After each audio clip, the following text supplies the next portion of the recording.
ओम नमो भगवते वासुदेवाय नमः। हिंदू धर्म में एकादशी व्रत भगवान विष्णु को समर्पित है। मान्यता है कि इस व्रत के पुण्य प्रभाव से जातक को पापों से मुक्ति मिलती है और अंत में मोक्ष की प्राप्ति होती है। तो आइए जानते हैं इस साल अजा एकादशी कब है।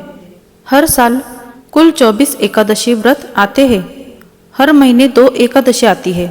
हर एकादशी का अलग अलग महत्व शास्त्रों में वर्णित है। भाद्रपद मास के कृष्ण पक्ष की एकादशी का भी विशेष महत्व है। भादो मास की इस एकादशी को अजा एकादशी कहते हैं। मान्यता है कि इस एकादशी को करने से सभी पापों से मुक्ति मिल जाती है। इसके साथ ही मोक्ष की प्राप्ति होती है। एकादशी तिथि 29 अगस्त को सुबह 1:19 से लेकर 30 अगस्त को सुबह 1:37 तक रहेगी। अजा एकादशी व्रत 29 अगस्त 2024 को है। अजा एकादशी व्रत का पारण 30 अगस्त 2024 को किया जाएगा। व्रत पारण का समय सुबह 7:49 से लेकर सुबह 8:31 तक रहेगा। पारण तिथि के दिन हरिवासर समाप्त होने का समय सुबह 7:49 है। एकादशी व्रत समाप्त करने को व्रत पारण कहा जाता है। एकादशी व्रत के अगले दिन सूर्योदय के बाद व्रत पारण किया जाता है। एकादशी व्रत का पारण द्वादशी तिथि समाप्त होने से पहले करना जरूरी होता है। अगर द्वादशी तिथि सूर्योदय से पहले समाप्त हो गई तो एकादशी व्रत का पारण सूर्योदय के बाद ही समाप्त होता है। एकादशी व्रत का पारण द्वादशी तिथि के भीतर न करना पाप समान होता है। हरिवासर के दौरान एकादशी का व्रत खोले। एकादशी व्रत का पारण हरिवासर के दौरान नहीं करना चाहिए। जो भक्त एकादशी व्रत करते हैं उन्हें व्रत खोलने के लिए पहले हरिवासर के समाप्त होने का इंतजार करना चाहिए। हरिवासर द्वादशी तिथि की पहली 1/4 की अवधि है।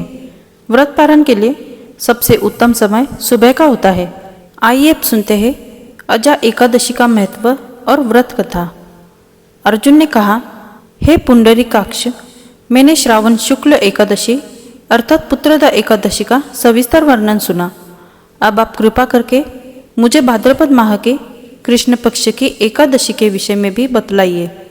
इस एकादशी का क्या नाम है तथा इसके व्रत का क्या विधान है। इसका व्रत करने से किस फल की प्राप्ति होती है। श्री कृष्ण ने कहा, हे कुंती पुत्र, भाद्रपद माह के कृष्ण पक्ष की एकादशी को अजा एकादशी कहते हैं।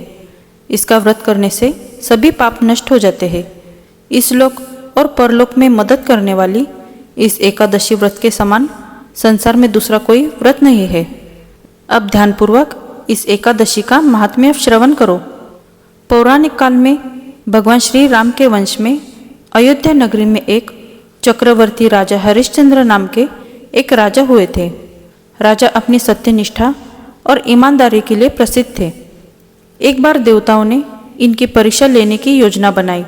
राजा ने स्वप्न में देखा कि ऋषि विश्वामित्र को उन्होंने अपना राजपाट दान कर दिया है। सुबह विश्वामित्र वास्तव में उनके द्वार पर आकर कहने लगे, तुमने स्वप्न में मुझे अपना राज्य दान कर दिया।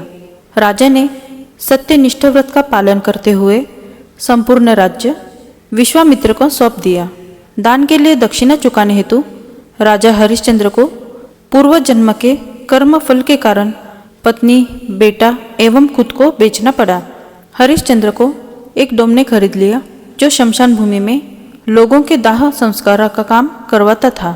वह स्वयं एक चांडल का दास बन गया। उसने उस चांडल के यहाँ कफन लेने का काम किया, किंतु इसने इस आपत्ति के काम में भी सत्य का साथ नहीं छोड़ा। जब इसी प्रकार उसे कई वर्ष बीत गए तो उसे अपने इस नीच कर्म पर बड़ा दुख हुआ और वह इसे मुक्त होने का उपाय खोजने लगा। वह सदैव इसी चिंता में रहने लगा कि मैं क्या करूं, किस प्रकार इस नीच कर्म से मुक्ति पाऊं। एक बार की बात है, वह इसी चिंता में बैठा था कि गौतम ऋषि उसके पास पहुँचे। हरिश्चंद्र ने उन्हें प्रणाम किया और अपनी दुख भरी कथा सुनाने लगे। राजा हरिश्चंद्र की दुख भरी कहानी सुनकर महर्षि गौतम भी अत्यंत दुखी हुए और उन्होंने राजा से कहा, हे राजन, भादो माह के कृष्ण पक्ष की एकादशी का नाम अजा है। तुम उस एकादशी का विधान पूर्वक व्रत करो तथा रात्रि को जागरण करो, इससे तुम्हारे सभी पाप नष्ट हो जाएंगे। महर्षि गौतम इतना कहकर आलोप हो गए। अजा नाम की एकादशी आने पर राजा हरिश्चंद्र ने महर्षि के कहे अनुसार विधान पूर्वक उपवास तथा रात्रि जागरण किया। इस व्रत के प्रभाव से राजा के सभी पाप नष्ट हो गए। उस समय स्वर्ग में नगाड़े बजने लगे तथा पुष्पों की वर्षा होने लगी। उन्होंने अपने सामने ब्रह्मा, विष्णु, महेश तथा देवेंद्र आदि देवताओं को खड़ा पाया। उन्होंने अपने मृतक पुत्र को जीवित तथा अपनी पत्नी को राज्य से वस्त्र तथा आभूषणों से परिपूर्ण देखा। व्रत के प्रभाव से राजा को पुनः अपने राज्य की प्राप्ति हुई।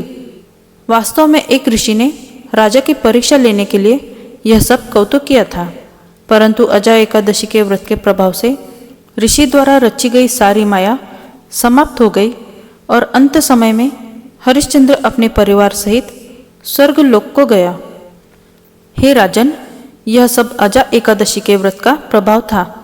जो मनुष्य इस उपवास को विधान पूर्वक करते हैं तथा रात्रि जागरण करते हैं, उनके सभी पाप नष्ट हो जाते हैं और अंत में वे स्वर्ग को प्राप्त करते हैं। इस एकादशी व्रत की कथा के श्रवण मात्र से ही अश्वमेघ यज्ञ के फल की प्राप्ति हो जाती है। जय श्री हरि। दोस्तों, ये जानकारी आपको पसंद आई हो तो इस वीडियो को लाइक, शेयर और हमारे चैनल को सब्सक्राइब कीजिए। मिलते हैं अगली वीडियो में, तब तक धन्यवाद।